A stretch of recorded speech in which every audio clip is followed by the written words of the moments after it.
शांति।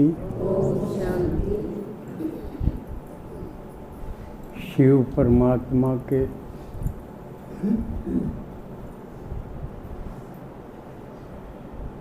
लाडले, मीठे और भाग्यशाली, कितने अच्छे विशेषण हुए ना। लाडले भी, मीठे भी और भाग्यशाली।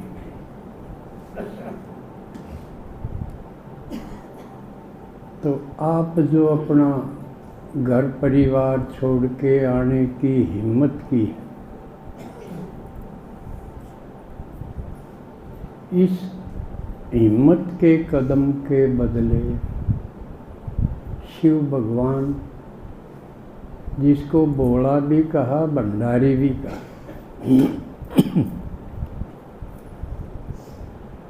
और जब स्पष्ट भी हो गया कि भगवान तो यही है। पहले तो समझ नहीं थी ना भगवान कौन सा है। सब ने अपने अपने बना रखे थे। वो थे बनाए हुए भगवान, ये ओरिजिनल भगवान असली का। बाकी हमने अपने अपने बना लिए थे। तो वो भोला भगवान जो सहज राजी होने वाला,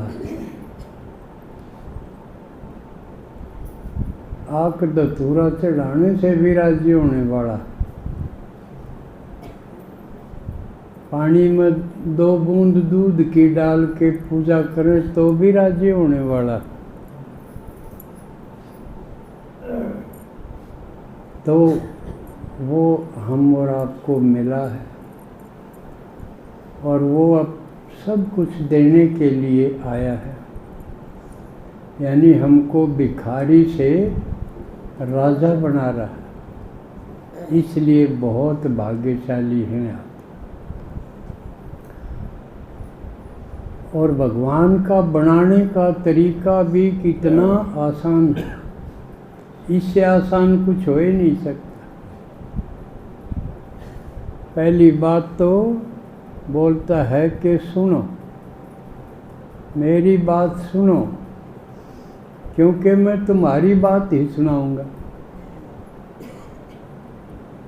जो गलत सुन रहे थे वो निकाल दूंगा, जो असली है वो सुन लो, उसको पकड़ लो। तो नकली के सुनी थी कि तुम पशु पक्षी सब गधे घोड़े बनते आए थे, या बूंदी भी थी और गलत भी थी ना, और बढ़िया थी। सारी चीज़ां स्वाद लो थे, ठीक नहीं।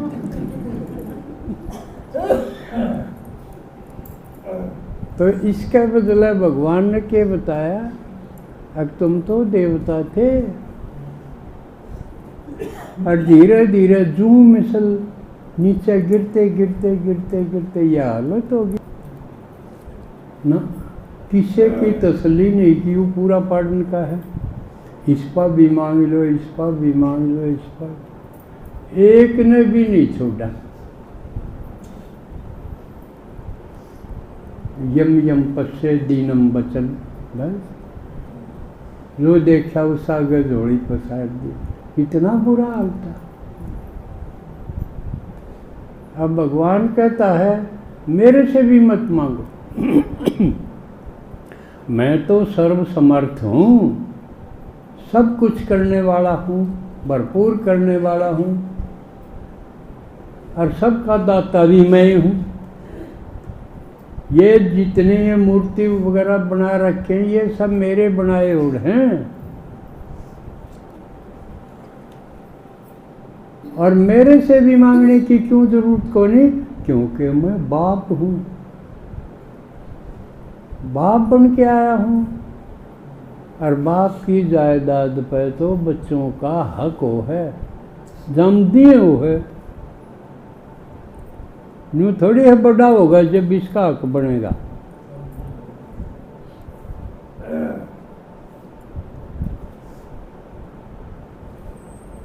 मारी बाण की 2 छोरी परमाणे ब्याह रखी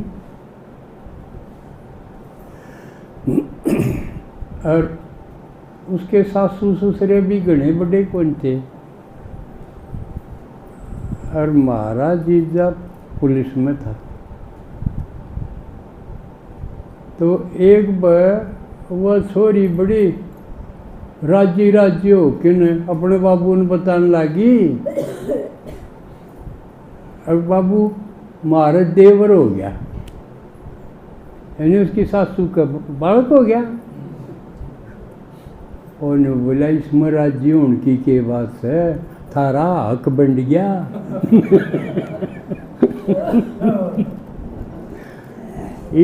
थमवारी स्थिर वो भी हो गया यार, राजी होने की कोई नहीं, या तो रोने की बात है।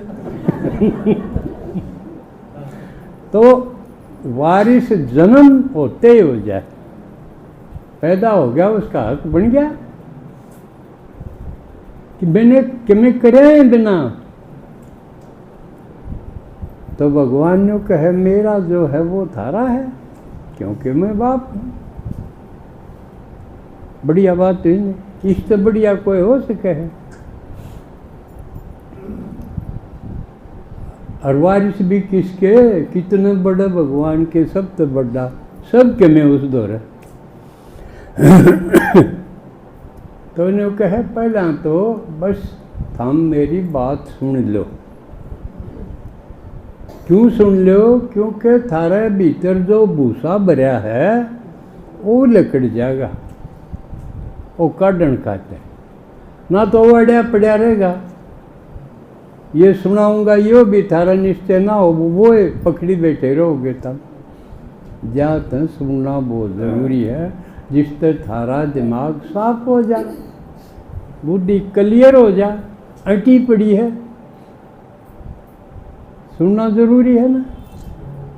और मैं कोई लंबे चौड़े श्लोक को नहीं सुनांदा भाई, यू वेद का श्लोक है, गीता का श्लोक है, कदे संस्कृत में सुना हुआ बाबा न्यू कह, मैं तो थारी बोली में।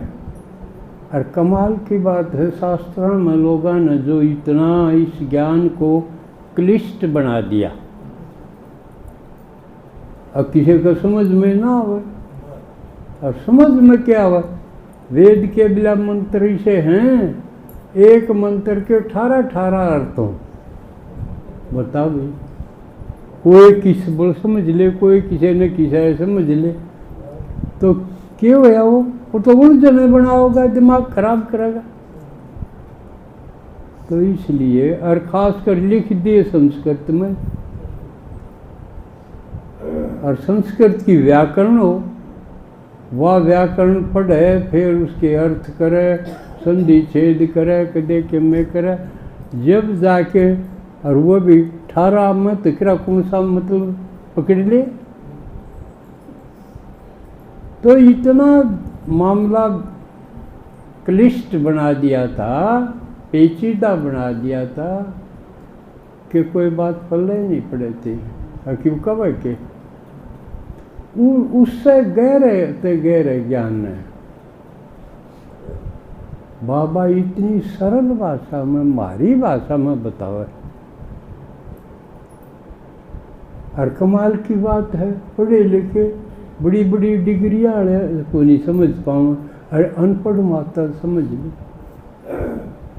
ये इतनी आवा है, इनका समझ में आवा है, बल्कि मेरा शक हो जाइए इनका पल्ला के पड़ा है। और पढ़े लिखा तो घना पड़ा है, जब आवे हैं, और आवे के हैं, पढ़ते पढ़ते वो कसूती विद्वान हो जाए। आज जगह जगह अपने ब्रजमोहन भाई जानो हो ना, अब 90 साल के करीब हो गया, बुजुर्ग भाई, जगह जगह गीता के ऊपर सम्मेलन करे। उसमें सारे मंडलेश्वर सब ने निमंत्रण दे है, भाई सब आओ। तो उसमें सिद्ध करके बता दे है और बहन जी जाओ है अपनी साथ, वह थोड़ी थोड़ी पड़ी और इतनी कमाल का समझाओ है, वह भी दांता तले उंगली दबाओ है जो मंडलेश्वर हैं, जो अथॉरिटी समझे अपने आप ने ज्ञान की। तो कमाल बाबा की कमाल समझ में आवे है कि नारी को तुमने शक्ति बनाया, है ना अपना गीत, सर्वोच्च सिंहासन पर बिठाया, और जिसको देख के अभिभूत और चौकन्ने हैं संसार के सारे विद्वान। तो बाबा की तो हर बात कमाल की है। तो यूँ क्लिष्ट को सिंपल बनाना, अनपढ़ों को भी कुर्सी देना, नहीं तो आजकल देखो आप, कल परसों की मुरली में आपने पढ़ा होगा, पढ़ते तो होगे ना। अब द्वापर से देखो, इब्राहिम आया धर्मपिता, फिर बुद्ध आया धर्मपिता, क्राइस्ट ईसा आया धर्मपिता, शंकराचार्य आया संन्यास धर्म का प्रणेता, फिर गुरु नानक आया, मोटे मोटे ये आए। और उसके बाद ले भी ये जो गुरु गोसाई सत्संगी हैं, ये भी ज़्यादातर दाढ़ियाँ वाले हैं। इनमें एक भी कोई माता कोई बहन जी है धर्मपिता? एक भी हो? एक भी कोई नहीं, दूर दूर रखे। अकिन का थारा समझ मान की बात को नहीं, हम तो रसोई में बड़े रहो बस, का बालक जामो का रसोई में बड़े रहो बस, दो एक काम संभल है। लेकिन शिव भगवान ने आके करा सारी सीट भाई कन्या माताओं को दे दी, एक भी भाई को नहीं दी। यह सीट तो दीदी की है, मैं तो मुझे समझाऊँ।